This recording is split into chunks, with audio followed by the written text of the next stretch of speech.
talk show that's focused on real talk with real people. And I'm the host, Toni Morris. Let's begin talking with people from our community. And we have a very special guest today, Steve Stokes. Steve, welcome to the show. How are you? Thank you, Toni. Good. Thanks for having me. Thank you for taking the time out to come visit me. I know you're busy. My pleasure. Okay, tell me what you're doing. Well, I'm out here. I'm running to be the next district court judge here in Cumberland County. Okay. And I've been running since February. We had a primary. We started out with 4 candidates. Okay. And the top 2 vote getters are getting to go to the general election. So I'm thankful that I'm one of the top 2 vote getters. Okay. We've got October coming up with the early voting, and then November 6th, the general election. Okay. Well, tell us a little about who you are, why you want to be a district judge. Give us some information. Well, just by way of background, I have been practicing law now for about 21 years. I've been practicing both the public and private sectors. I've been a defense attorney both in the private sector and the public sector. I was a defense attorney in the 82nd Airborne Division.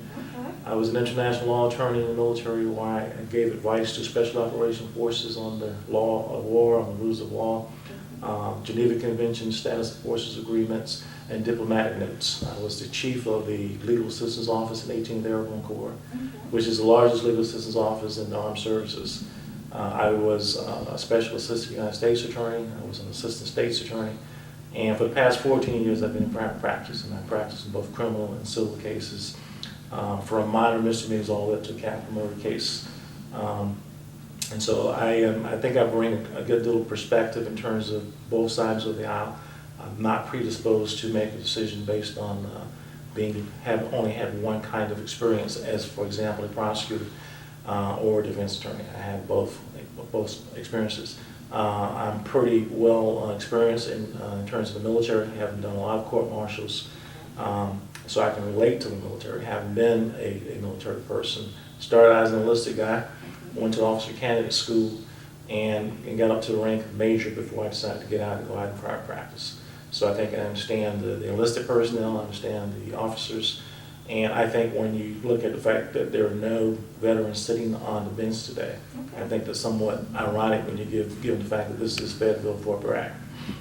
And so I think that would bring that kind of perspective. I think it gives me a certain credibility with military personnel. When they come before me and they're dressed in their uniforms, I know what I'm looking at. I'm not just seeing a person there, I'm seeing what their experiences are and how that might inform the decisions they've made and the kinds of challenges they're having, especially coming back from Iraq and Afghanistan and places like that. Okay, great. Are you a family man? Very much a family man. I'm married. My wife is Stokes. She's a pediatric dentist here in this community.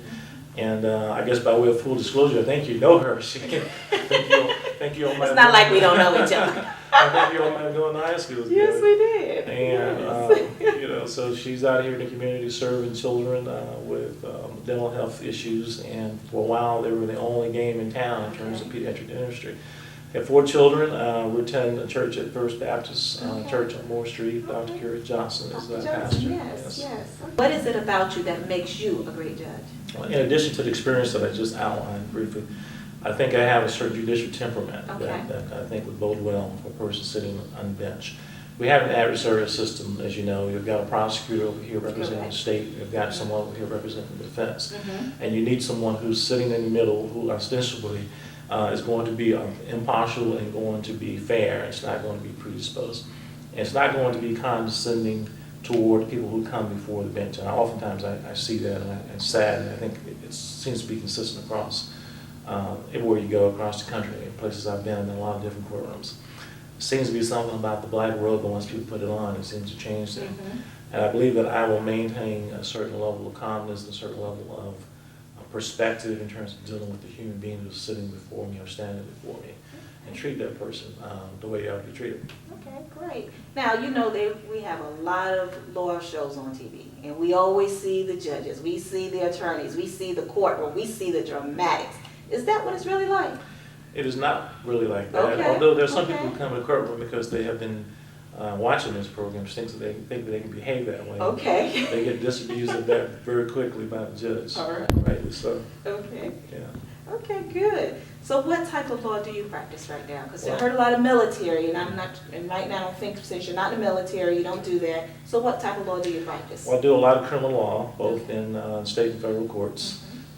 From, again, misdemeanors all the way up to very serious felony cases to include murder, and a whole range of other cases in between, whether they're rape cases, or other kinds of sex offense cases.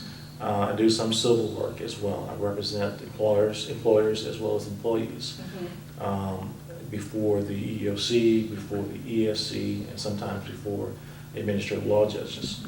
I've had personal injury cases, medical malpractice cases, school cases. I'm probably one of the 2 or 3 attorneys in Fayetteville who represent students who are being suspended long-term and suspended and removed to what they call alternative schools. Correct. I tend to refer to them as alternative to schools because I see them as a pipeline to prison. So I'm one of the few people who actually represent students before the school board. I've even sued the school board in Superior Court when we didn't do as well as we wanted to do before the panel that they have there, the school board panel, and had great results in getting students back into school. I had one student send me a commencement. I had represented him 10 years prior. He sent me a commencement saying that he was graduating, and but for the representation, I think he probably would not have finished. You know, he was living with his grandmother and didn't have a lot of means, but we fought for him and got him back in school. So it's one of the things I like to do. So I'm doing probably about 60% criminal, and then the rest civil. Okay, great. What we're going to do is take a break here, and when we come back, we're going to talk to Steve a little bit more about what he does and why he wants to be a judge. Remember, this is Tony Time. See you on the flip side.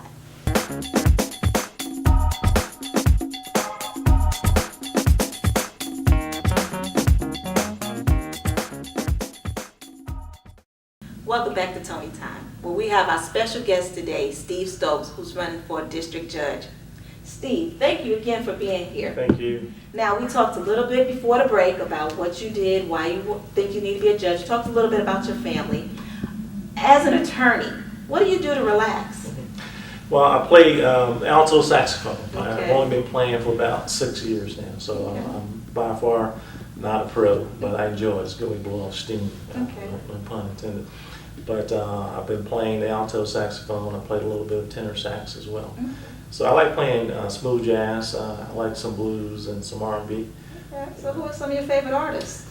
Well, you know, I want to go back to the old school because that's what I like. I like the Temptations, and that's probably before your time. You may not understand who those folks are. And, you know, I know exactly who the Temptations are. Thank you very much. The Mighty Four Tops. I know them too. Otis Redding, the Isley Brothers. Those are some of the groups I love. Okay. Still good storytellers and good music. You know, no gimmicks. You know, real musicians and real singers. Okay. That's what I enjoy.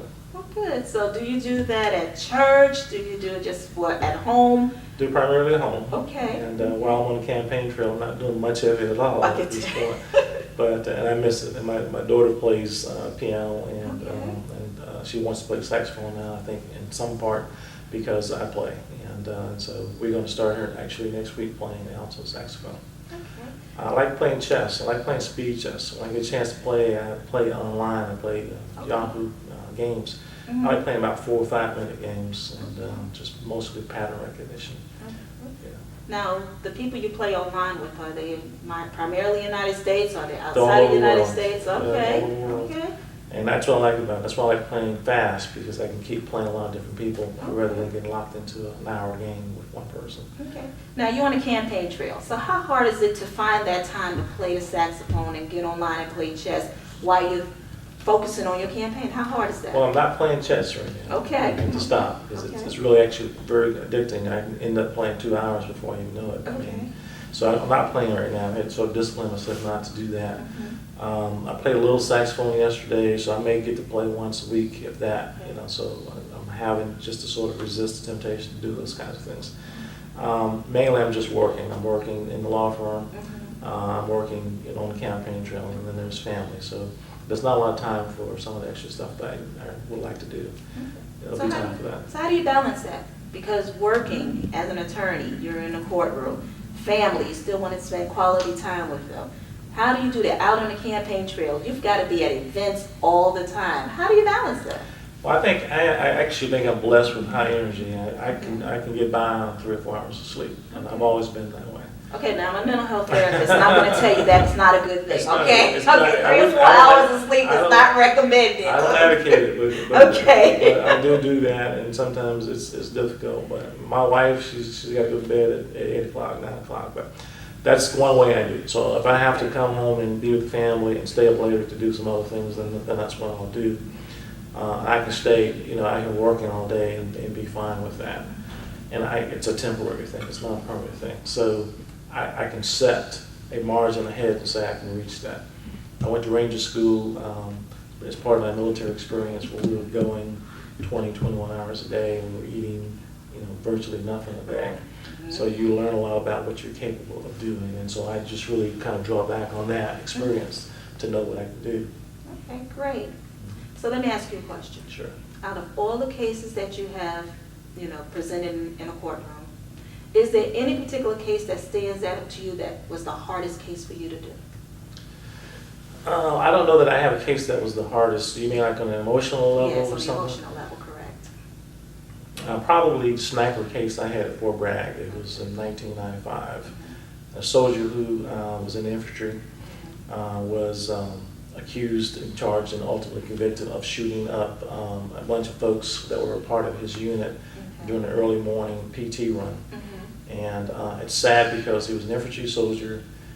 He's not expected to be human, beneath the patches and the badges and the infantry MOS. He's supposed to only be this, this hard-charging person. He's not supposed to be able to say, "I'm broken inside. I need help. Can you help me?" Because when you do that, when you're in the infantry, you're really ridiculed and sort of put aside. So this guy was crying out for a long time. Nobody would help him. He got to the point where he concluded for himself, wrongly of course, that his only way out was to take this particular course of action. They ended up killing one person, paralyzing another, and shooting a bunch of other folk. And he was tried here at Fort Bragg, and of course he was convicted because they caught him at the scene with the weapons and the ammo. So it wasn't like he wasn't the guy who did it. The question was whether he should live or whether he should die. And they ruled that he should die. And for me, I guess emotionally, that would be the hardest part. Okay, so as a judge, when you're hearing these cases, because that's what you want to do, well, how hard is that going to be? Well, again, a judge's role is different from an advocate. And a judge is called upon to be dispassionate and to be impartial. The advocate can be passionate and often is. My job is to listen with a sort of neutral mindset, evidence from both sides of the aisle, and make a decision that's fair and based on the law and based on the facts of the case, not based on feelings. As a lawyer, you can oftentimes get pulled into a situation on an emotional level. And you'll see sometimes lawyers are crying as they're arguing for their clients because you basically become one with your client. Okay. So this is something you want to do and you're ready for it. I'm ready for it. What do you want people to do now? I want people to go out and vote for Stokes. So you hear this, Steve Stokes said he needs you to go out to vote. Vote for Stokes. You have to vote for Stokes. He's not going to do it without you. Come on, tell them why they should come out and vote for him. I'm the best candidate that's among the two that's left for this race. I've got more than twice the number of years of experience practicing law. I've been on both sides of the aisle in terms of defense, in terms of prosecution. I bring a balanced perspective. And what I'm asking folks to do is to go to my website and votestevestokes.com. Remember that early voting starts in October and the election date is the 6th of November. You have to go down to the bottom and scroll and look for a judge. You can't just do straight party, otherwise you'll miss the judges. And my pledge basically is that with your help, we'll take the mantle of hope and courage and we'll mold it into a solid gavel for justice. And we'll bang on the courthouse doors until all of our voices are heard. And we'll bang until fairness wakes up from its judicial slumber. And we will bang until equality and justice are common to all. And thank you for your support. Great. Thank you, Steve. Thank you so Thanks much for for coming me. on Tony Time. So you've heard it here. Steve Stokes, candidate for district judge. He needs your vote. He wants your vote. See what you can do. And again, thank you for tuning in to Tony Time.